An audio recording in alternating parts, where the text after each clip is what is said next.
Kit Kats can read. Hello people of BookTube, and it is now November, so that means it's time for my October wrap up. Every month I always aim to read at least 5 books, so I'm super proud that I managed to achieve that. Kind of, sort of, but we'll get to that in a minute. And yes, so first of all, let's begin with the first book, and I completed The Zombie Survival Guide by Max Brooks. He's the author of World War Z. I ended up giving this book 4.5 stars out of 5. It's very enjoyable.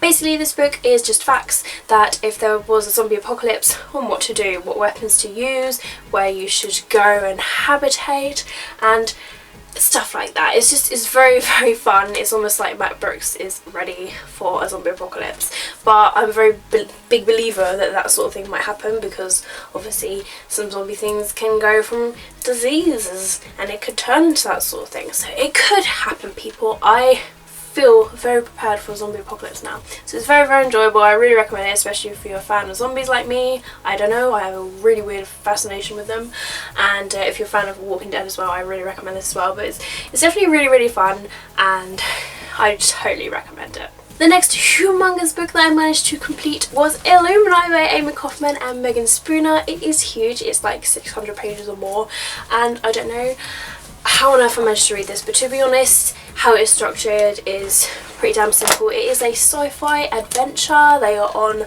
planets, and it is about a girl and a guy, and they end up being like becoming exes and then separating, and then they come together and they have to sort of like help each other, and there's some sort of thing that's happening with the ships and all that. And yeah, so it is told through things like emails and camera documents and instant messenger, that sort of thing, as you can see with a flicking of the book. But it's really fun. I really recommend it. The romance in the story did not overtake the main story whatsoever, which sometimes can happen in books, but it didn't, and I liked that. It was just kept nice and crisp and tight, and there is a big twist in this book that I really wasn't expecting, and yeah, it made it really interesting. So I really enjoyed this book. Again, this 4.5 stars as well, and I recommend for anybody to pick this up and give it a read. The next book that I managed to complete was Ugly Love by Colleen Hoover. This is a new adult book, and this is about two main characters. We have Tate and we have Miles, that is his name, I forgot for one moment, but this has been turned into a movie, and basically Tate ends up moving in with her brother, and this is where she meets Miles, and he has something about his past that he just does not want to reveal. This is told from both of their perspectives. We have Miles with his flashback of like 6 years before, and we have Tate with what's happening now, so it's definitely mysterious. You want to know what's happened with Miles, which makes it really interesting. I don't know, that their relationship between each other is very obsessed, because obviously they don't have a romantic relationship throughout the book. It was kind of remind you a bit like 50 Shades of Grey, with sort of that they're a little bit obsessed with each other, which is what I found a little bit weird. And at times Tate did annoy me with some of her decisions, but again, like I say, it's a bit like 50 Shades of Grey with Anna. And yeah, so it's definitely really enjoyable. The ending, I've heard some people don't like, some people do like. I, however, was quite satisfied with the ending, and I'm really looking forward to actually watching the movie whenever it actually comes out. But I definitely recommend any Colleen Hoover for anyone. I still love Maybe Someday, but I'm definitely looking forward to reading more of the books, especially November 9, which comes out pretty damn soon. But I'm super excited for that one. But yeah, 4.5 stars, I really recommend it. The next book that I completed was Looking for Alaska by John Green. This is my 10th anniversary edition with the black edges. I actually got sent this copy for review. I do have a paperback UK copy that I had before that, so I had 2 copies, and I decided to read from the actual hardcover because I love reading from my hardcovers, what can I say.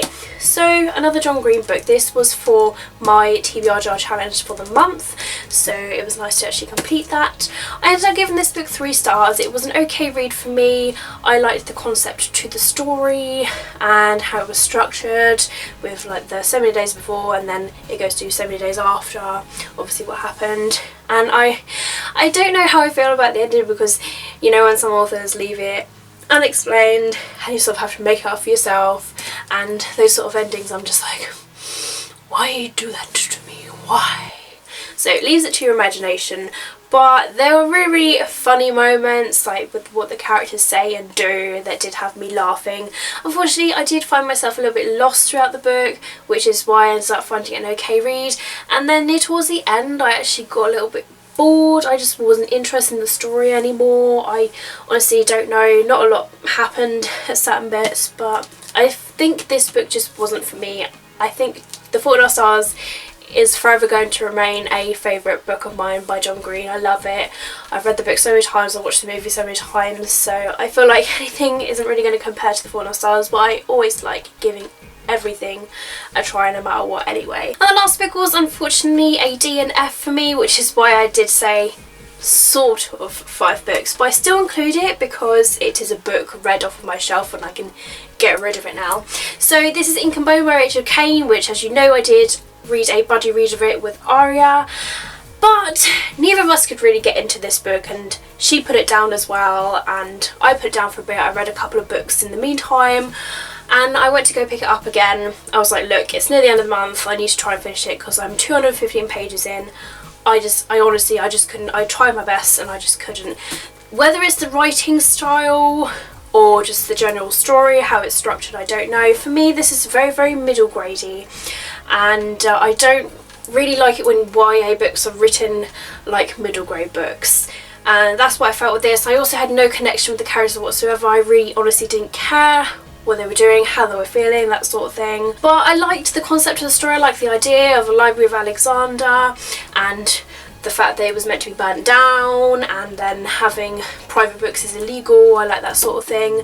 Don't think I'm going to continue on with the story just because of how I didn't get into this book. I probably won't get into the next book just because maybe it is the writing style, but we shall see. But there's plenty more books for me to pick up and read, as you can see all around me.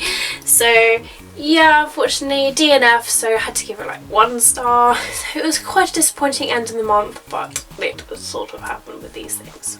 So there you guys, there you have it. These are all of the books that I managed to read in the month of October. Hopefully I can do a lot better for November. Got a very interesting TBR, which you will soon be able to find because I didn't pick any of these books to read whatsoever. So this will be fun. But I'll see you guys in my next video with my November TBR. Thank you very much for watching. If you've read in these books, please do let me know your thoughts down in the comments below and we can start a discussion on it. But thank you for watching. Keep smiling, keep reading and be happy. My name is Katie and I'll see all of you wonderful people in my next video. Bye!